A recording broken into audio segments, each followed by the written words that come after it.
आज नमस्कार। आज 7 अक्टूबर की सुबह है। प्रतिदिन की तरह आज भी अपने 4 दोहे, अरुण के 4 दोहे आपको सुनाने जा रहा हूं। सुनिए। कोई लड़ता देह से, कोई मन के बीच, ऊपर से हम शांत हैं, अंदर रस्सा खींच। इस प्रपंच में, इस संसार में, रोजाना की जिंदगी में, राजनीति में, प्रशासकीय जिम्मेदारियों को वहन करने वाले या मशक्कत करने वाले, रोजगार निभाने वाले हम जैसे लोग संघर्षरत हैं।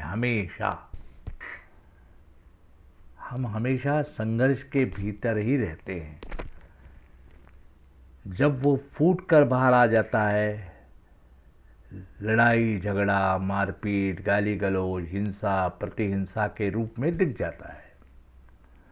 अगर वो दिखता नहीं तो ये नहीं कि वो है ही नहीं, वो भीतर ही भीतर चालू रहता है।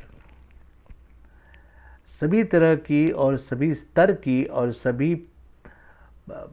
सभी परिमाण की मानसिक अशांति या अस्वस्थता उस भीतरी संघर्ष की मानसिक अशांति या अस्वस्थता उस भीतरी संघर्ष का ही लक्षण है। ऊपर से प्रतीत होने वाली शांतता के गर्भ में तूफान समाया रहता है। ऊपर की स्थिरता के आवरण में भूचाल छिपा रहता है।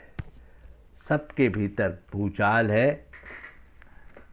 किस डिग्री का है? किसी का फूट कर बाहर आ जाता है, किसी के अंदर ही अंदर ट्रिमर करता रहता है, लेकिन भूचाल रहता है, ये निश्चित।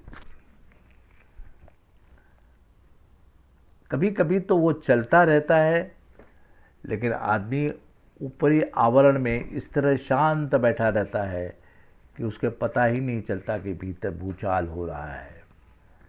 ये स्थिति अमूमन हम सब के मन की स्थिति है।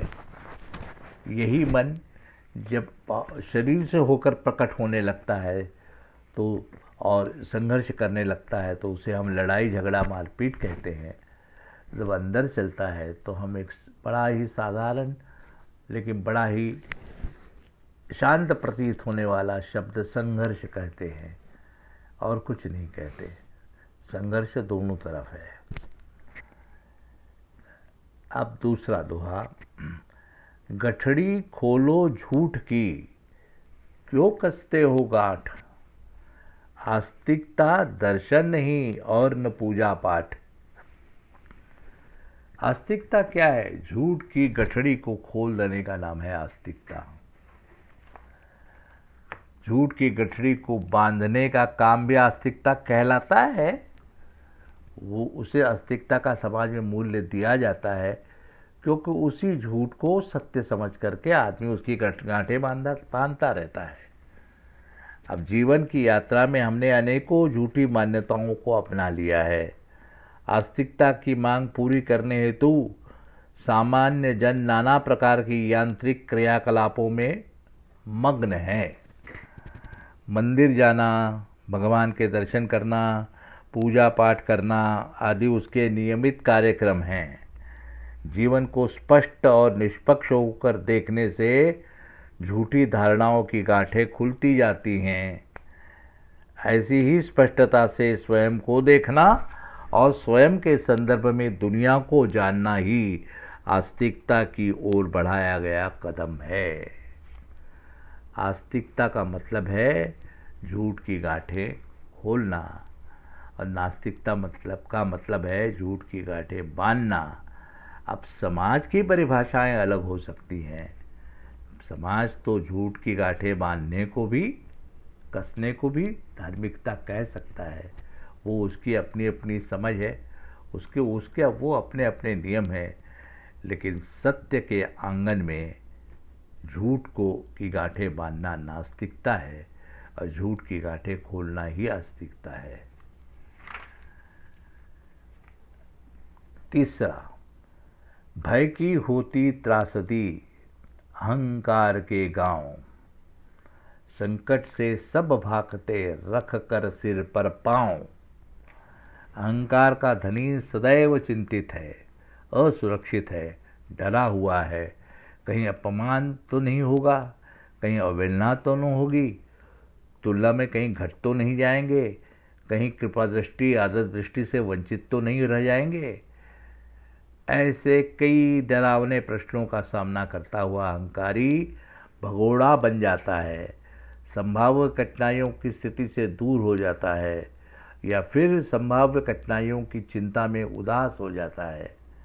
अहंकार ने उसे सतत भय के गांव उठा दिया है, जहां से भागना उसकी मानसिकता बन जाती है। चौथा दोहा, एक अंधा एक नयन सुख, भिन्न भिन्न उनकी चाल। एक चलता अनुमान धर, दूजा सत्य के साथ। आंखें बंद हो जिसकी, उसे किसी से पूछ कर राह चलनी होगी, टटोल कर चलनी होगी, या तो अंदाजे से अनुमान लगा कर चलना होगा। चलते समय उसकी चाल में अटकाव होगा, अनिश्चितता होगी, टटोलते हुए चलना होगा। जिसे सामने का रास्ता साफ दिख रहा है, उसका चलना भी निश्चिंत होगा, निश्चितता के साथ होगा। सत्य के बाबत जिसकी दृष्टि साफ है, वो अनुमान, अंधी श्रद्धाएं या दूसरे के वचनों का सहारा नहीं ढूंढता, स्वयं अपने बल पर चलता है, बड़े खुले पांव से चलता है। बड़े चलते चलते उसकी डगर पूरी खुली होती है, कहीं अटकाव नहीं होता, कहीं कोई सहारा लेने की ज़रूरत नहीं पड़ती। बस आज इतना ही, बाकी के 4 दोहे कल फिर पढ़ेंगे। नमस्कार, धन्यवाद।